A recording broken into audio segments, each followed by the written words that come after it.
Hello，今日我哋嚟同大家一齊互動一下。我哋而家喺吉打嘅雙溪大連 Bukit Bayan Hill Park 山頂公園呢度，我哋準備咗100蚊紙收埋喺呢一個公園入邊。大家又知唔知我哋收埋嘅地方喺邊呢？我哋就會俾啲牽士俾大家。大家一齊嚟揾一揾，然後大家喺享受呢個咁靚嘅陽光同埋咁靚嘅公園，都有少少嘅驚喜，同朋友或者屋企人一齊分享呢個喜悅啦。哇！啲蟻仔好大隻啊，好多螞蟻喎，好驚喎。牽士1別墅區，牽士2就係呢棵樹，高高大大。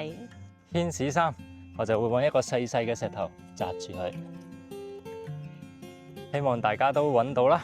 我哋總係忙住趕路，但我哋唔記得咗嘅係，我哋之所以趕路，係為咗睇到路上嘅風景。希望大家都可以珍惜當下，感悟時光。我哋都期待你哋會揾到，如果揾到嘅話，記得話俾我哋知，同埋希望你哋喺度享受翻一個 good afternoon 啦。